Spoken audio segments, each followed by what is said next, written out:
Good afternoon to all of you. Myself Ramsha Khatib, and our today's topic is structure of nephron from the chapter excretory product and their elimination.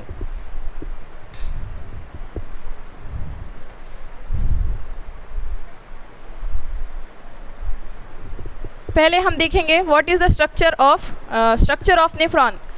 What is nephron? What is nephron? Structural and functional unit of kidney.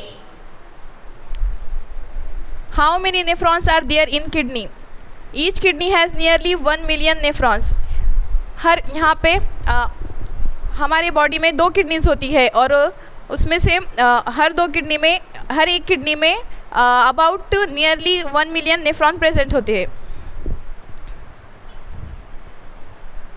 Structure of nephron, यहाँ पे हम देखेंगे structure of nephron. Structure of nephron contain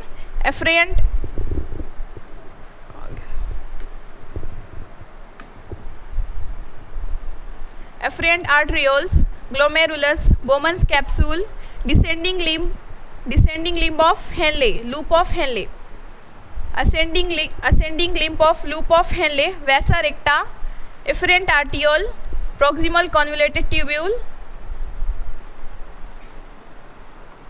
DCT and CD, collecting duct.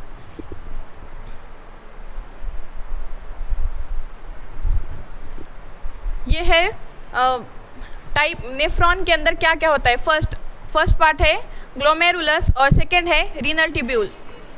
Renal tubule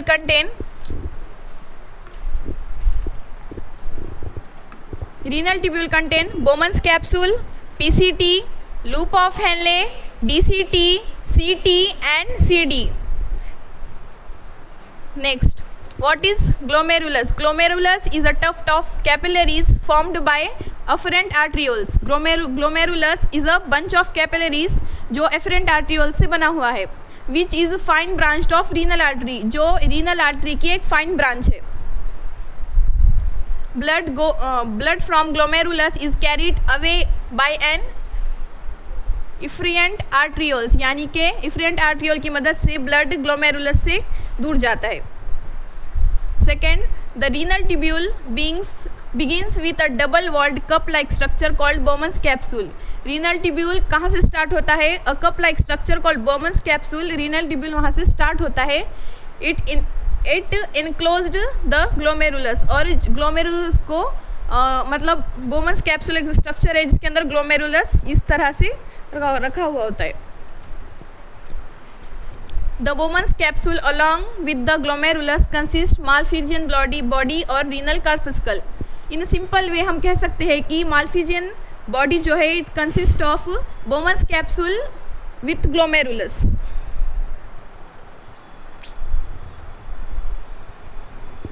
Renal tubule has following regions. Renal tubule के अंदर ये सब following regions होते हैं. First, proximal convoluted tubule, इसे हम PCT भी कहते हैं. Highly coiled regions immediately after Bowman's capsule, ये बहुत कॉइल्ड होता है यानी कि इसके अंदर बहुत सारी इनफोल्डिंग्स होती है और ये इमीडिएटली यानी कि बोमन्स कैप्सूल के ठीक बाद होता है. Henle's loop, hairpin shape structure that possess N ascending and descending loop. Henle's loop एक हेयरपिन लाइक स्ट्रक्चर होता है जिसके अंदर असेंडिंग और डिसेंडिंग लूप मौजूद होते हैं. डिस्टल कॉन्वुलेटेड ट्यूब्यूल, इसे हम डीसीटी भी कहते हैं. Highly coiled tubular regions that lies after the ascending limb of Henle's loop. Highly, ये भी बहुत हाईली कॉइल्ड होता है पीसीटी की तरह. बहुत सारी इनफोल्डिंग्स होती है इसके अंदर भी, लेकिन ये असेंडिंग लूप के बाद होता है, असेंडिंग लूप के बाद प्रेजेंट होता है. Collecting duct straight tube that extend from DCT and opens into renal pelvis. Collecting duct एक स्ट्रेट ट्यूब होता है जो डीसीटी से एक्सटेंड होता है और opens into renal pelvis through medullary pyramids in the calyces. There type of nephron, there are 2 type of nephron. First cortical nephrons and second juxtamedullary nephron. तो हम देखते हैं what is cortical nephron. Cortical nephron In majority of nephrons, the loop of Henle is too short and extend only very little in the medulla. Such nephrons are called cortical nephrons. Majority of nephrons जो cortical nephrons होते हैं उनकी length बहुत short होती है, इसलिए वो medulla के अंदर बहुत कम डीपली नहीं जाते, वो ऊपर ही रहते हैं मेडुला में. Second we have juxtamedullary nephron. In juxtamedullary nephrons, the loop of Henle is very long and runs deep into the medulla. Juxtamedullary nephron जो होते हैं उनकी लेंथ ज़्यादा होती है और वो मेडुला के अंदर डीप तक जाते हैं. Difference between cortical nephron and juxtamedullary nephron.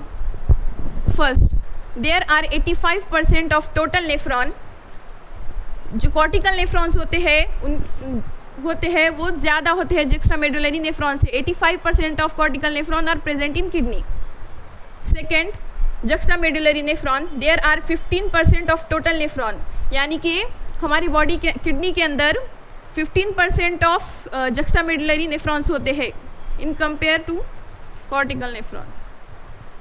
There are glomeruli lie in the outer cortex. जो ग्लोमेरुलाई होते हैं कॉर्टिकल नेफ्रॉन के, वो कॉर्टेक्स आउटर कॉर्टेक्स पर ही होते हैं. उनकी लेंथ शॉर्ट होती है इसलिए वो अंदर तक नहीं जाते, वो ऊपर ही रहते हैं. Their glomeruli lie close to the inner margin of the cortex. जैसे कि हमने देखा जुक्स्टामेडुलरी नेफ्रॉन जो है उनकी लेंथ ज़्यादा होती है, वो मेडुला के अंदर तक जाते हैं, तो उनकी ग्लोमेरुलाई भी अंदर तक कॉर्टेक्स के अंदर तक जाती है मेडुला के. They are smaller in size, they are larger in size. Cortical nephron की साइज़ शॉर्ट होती है और जुक्स्टामेडुलर नेफ्रॉन की साइज लार्ज होती है. Loop of Henle are very short and extend only a little into the medulla. अभी हमने देखा कि loop of Henle cortical nephron की बहुत शॉर्ट होती है और जुक्स्टामेडुलरी नेफ्रॉन की ज़्यादा होती है, इसलिए वो मेडुला कॉर्टिकल नेफ्रॉन मेडुला के अंदर तक डीप तक नहीं जाता, पर जुक्स्टामेडुलरी नेफ्रॉन मेडुला के अंदर डीप तक जाता है. They control plasma volume when water supply is normal. यानी कि कॉर्टिकल नेफ्रॉन का काम क्या है, जब वाटर सप्लाई नॉर्मल होती है तब वो plasma volume, they control plasma volume when water supply is normal. जब वाटर सप्लाई नॉर्मल होती है तब कॉर्टिकल नेफ्रॉन है तो प्लाज्मा वॉल्यूम कंट्रोल करती है. They control plasma volume when water supply is short. जब हमारी बॉडी में पानी की कमी हो जाती है, जब जुक्स्टामेडुलरी नेफ्रॉन जो है वो प्लाज्मा वॉल्यूम कंट्रोल करते हैं.